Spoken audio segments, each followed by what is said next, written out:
Everyone, thanks for joining me today. So in today's video, I'm going to take you on a tour and show you some of the things that I'm growing in my garden.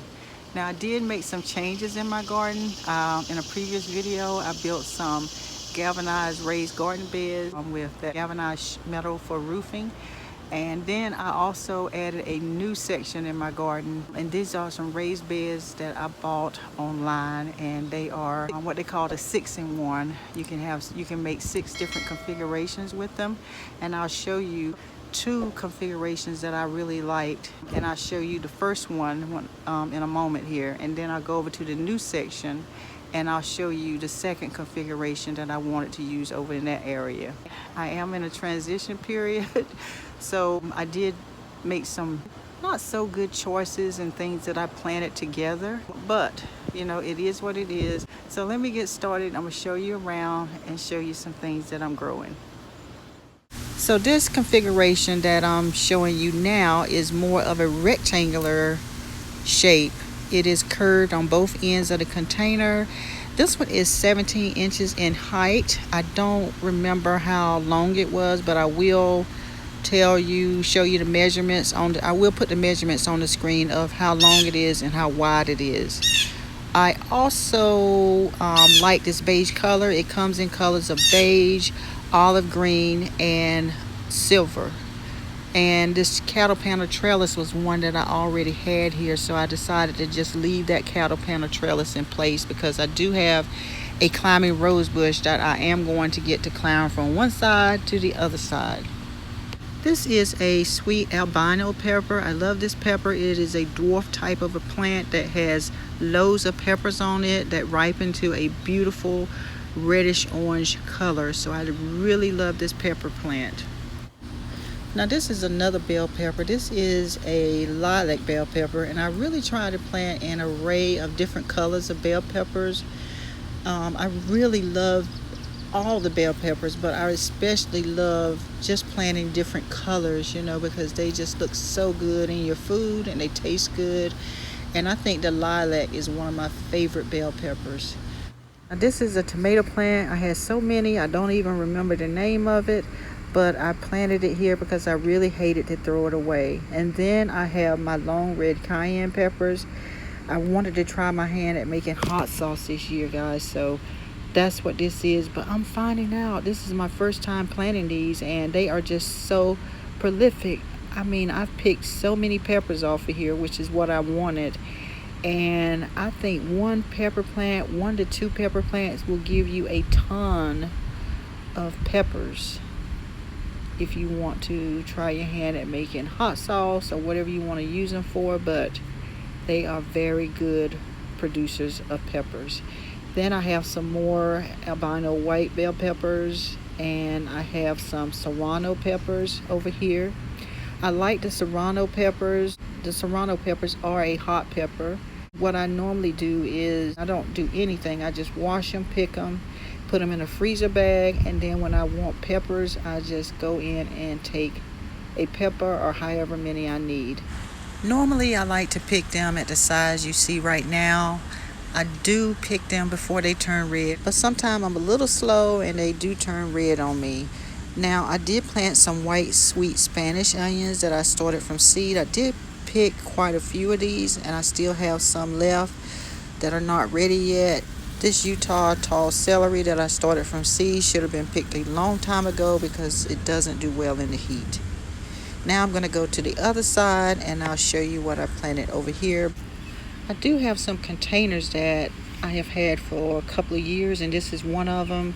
Mostly all of these come back every year except for the Dusty Miller, which I planted earlier in the year. So this one is more of an annual, but the Creeping Jenny, the Echinacea, the Heuchera, all of those will come back next year. Now I am so excited about my David Austin rose bush that I have here. This is a climbing rose bush.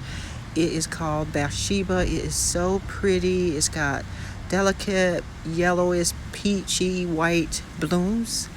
And right now I have some Japanese beetles that are damaging my leaves. Normally I just take the Japanese beetles and pick them off by hand and drop them in some soapy water, and that you know, they die in there, and that usually helps me to control it, but I got a little bit behind with picking them off. So yeah, I really need to get on that. And then I have banana peppers here, which I love banana peppers. And then this fennel here is way overgrown. It should have been out a long time ago. I have more celery that should have been out as well.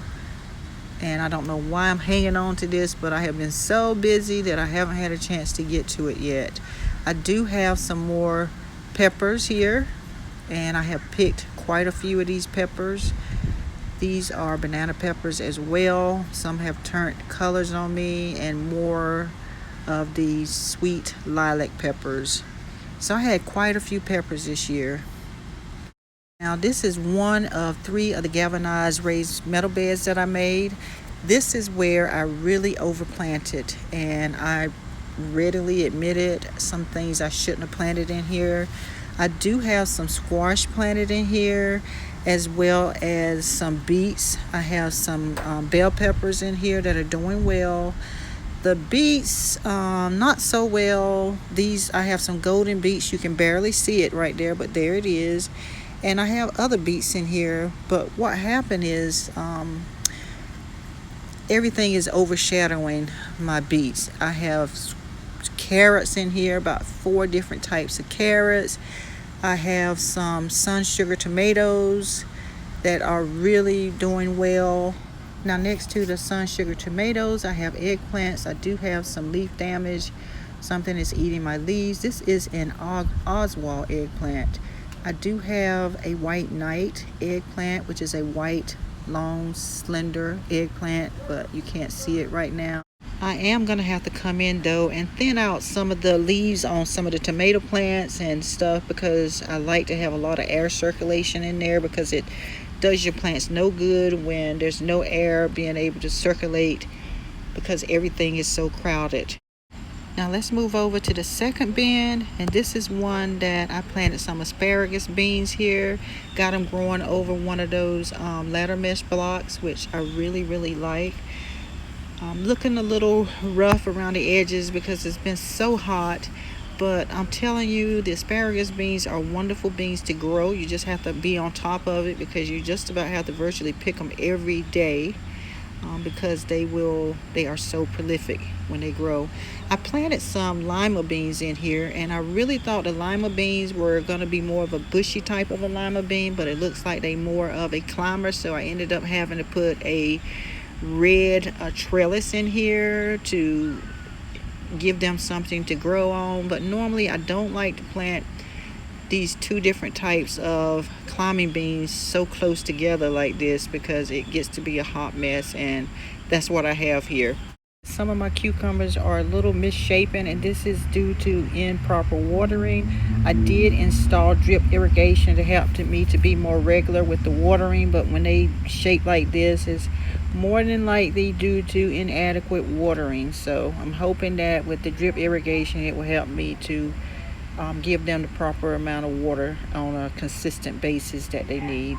I did plant more carrots in here, and then I planted something that I've never tried before. These are cantaloupes. This was a mixture of different types of cantaloupes in the packet. I'm liking what I see, and I can't wait to harvest some of these cantaloupes and hoping that they'll do well. I'll come back and show you how well they did and what kind of harvest I got from them. But I'm liking what I see so far. Now you may see some nasturtiums mixed in here. I did plant some of those that I started from seed, and I just love all the different colors, but this is one that didn't get pollinated, so I'm gonna have to pick this one off. But this is the only one so far that I've seen this way. Okay guys, we're gonna move on to the other section. Now I did have 3 of these large containers, the galvanized containers. This is the 3rd one over here to the left. So I really got to get started planting some things in there. Right now it's just a catch-all.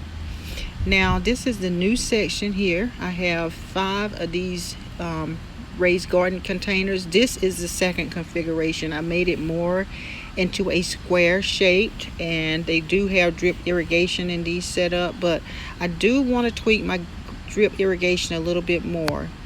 And I have 2 caterpillar trellises between the 3, and I have another one I'll show you in a moment. But this is corn that I'm growing, and I'm very disappointed because my corn is not doing good at all. They say when you first plant stuff in these raised bed planters, your soil is not as good as it's gonna be. So I'm understanding that it's just gonna take time for my soil to be as good as it was in the other part of my garden. So all of this is just new stuff. So over time my soil will become more enriched, and I'm hoping that my plants will do so much better. But I'm happy with the way things are going now. I have some squash here. This is a zucchini squash, and you might can see it a little bit through the leaves.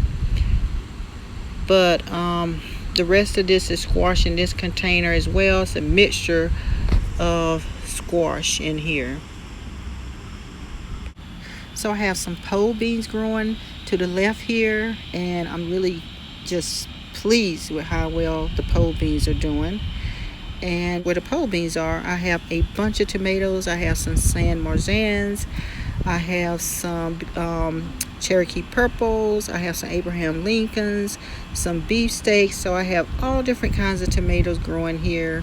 I'm gonna let some of them grow on the trellis and stake some of the other ones. And then over here on the last third container that I have squash growing here, and this is a mixture of winter squash. I do have some patty pan squash. So far this is the only one I've gotten. I had another one, but it didn't get fertilized really well, so it didn't do as good. Winter squash in here growing, so I'm hoping that will grow up the trellis and I will have plenty of squash. Now this is a sugar baby watermelon, and I was so pleased with finding that one, because I didn't even know that was growing under there. Sometimes the squash starts to growing and they hide under the leaves, and you really got to look hard to see them. But anyway, I am so happy with how things are doing in this container. But as I mentioned, as the soil gets better in these new containers, I'm hoping my crops will do much better. I am going to add a layer of mulch around my tomato plants and some of my other plants, because that's going to help them to really grow well. Now these are containers that I haven't planted anything in. These are the other 2. I had 5 over here. I do have the drip irrigation down, so this is going to be where I'm going to plant the majority of my brassicas this year. I do plan to come in here and add some mushroom compost in these containers, all 5 of them, and help them to get off to a good start. And I'm so happy with how this area turned out. Right now I'm just trying to decide whether I want to put mulch down here on this landscape fabric, or if I want to put some rocks down here. To me it feels easier to walk on the mulch than it does on the rocks. So it's all going to be based on how comfortable I feel walking on this, because I'm going to be spending quite a bit of time out here, and I want to feel comfortable in my garden space. So I wanted to mention this galvanized feeding trough that I have here, and it's a dilemma for me as to what to plant in here. I was going to plant some of my blueberry bushes in here, but if you have any ideas of what you think would be good for me to plant in this feeding trough, then please let me know, because I could really use some advice on what to plant in this feeding trough. Now this little raised container that I have here is about 9 inches tall, and this is about 30 inches wide. So I did plant some peppers in here that I really hate throwing things away, so we'll see how that turns out. Okay, so I hope you enjoyed the tour. It was so much fun showing you around, and I can't wait to bring you along with me as I try to neaten things up in this garden area. And I do want to put in a sitting area on the other side of my garden. So that's going to be a project that I'm going to be starting, and I hope to bring you along with me. So thank you so much for taking some time out of your day to watch my video, and I hope to see you on the next one. Bye-bye.